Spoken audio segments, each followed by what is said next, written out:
I truly believe this whole disaster really, I think took off. Really the turn of the century, '02, '03, really started getting bad because you have regulators who are just not doing their job. For example, even later, George W. Bush appointed, John Dugan, worked for a law firm that represented a bunch of crooks, and then appointed John Reich. John Dugan went to OCC, and John Reich went to the OTS, and of course Sheila Bair, another disaster there. She's the director of the FDIC. FDIC wants to control you or destroy you. So, that's another disaster. That's happened like, '05, '06, coming further.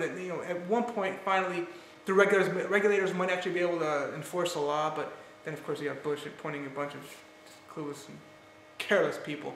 Sheila Bair, by the way, she wanted to be the treasurer, according to people I was, talking to on Capitol Hill, for Barack Hussein Obama. And, of course, it ended up going to Timothy Geithner. But, I look at 1999, of course, when you could really, Bill Clinton allowed these things to be, securitized just crazy.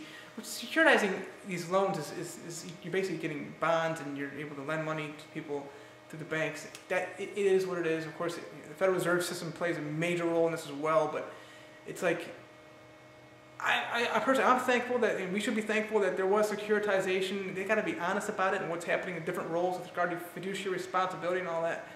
But, you really look at that and it's like, man, they just didn't regulate it at all.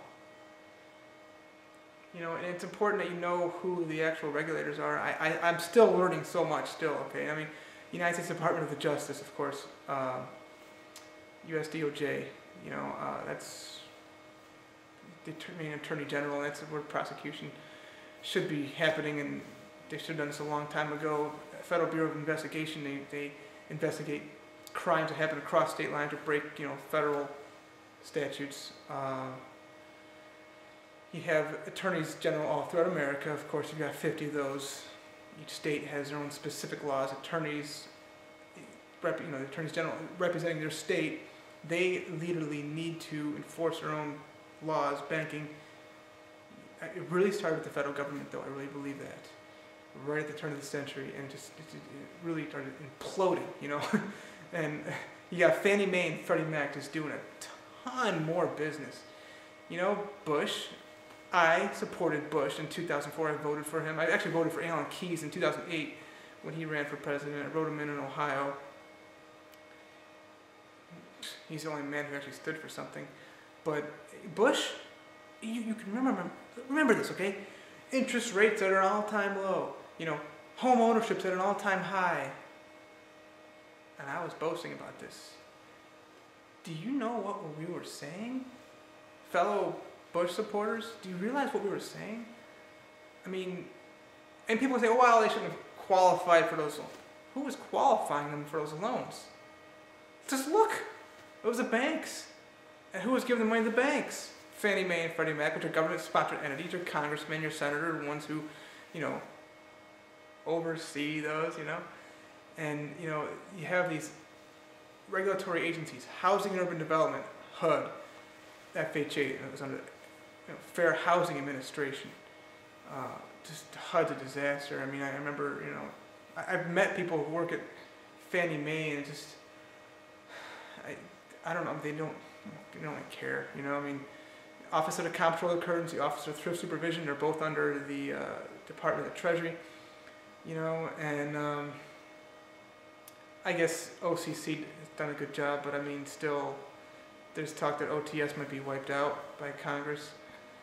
You've got the Federal Trade Commission, FTC, SEC, Securities and Exchange Commission. Now, the SEC does need to get involved and is involved because of securitization of these loans. All this mortgage fraud and all this fraud in general all over the place, banking fraud.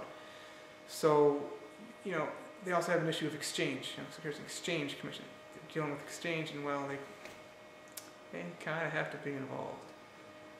Those are really the basic regulators, if you will. And just across the board, it's just a total dropping of the ball. It's like, oh, fumbled, you know? And it really don't.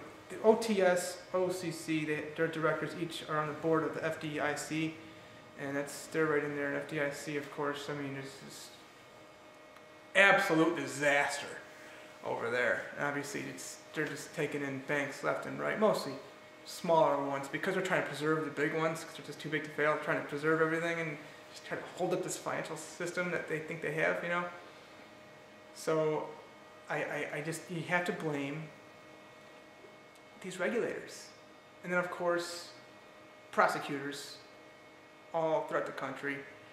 And this is federal, local, everywhere, just across the board, you know? And it's really sad that we have prosecutors who are not just indicting for fraud. This is not civil. We have so many civil cases out there. There's a ton of foreclosures out there. Come on, this is not civil. This is the difference between criminal and civil. It's not. No. This is crime everywhere. Fraud.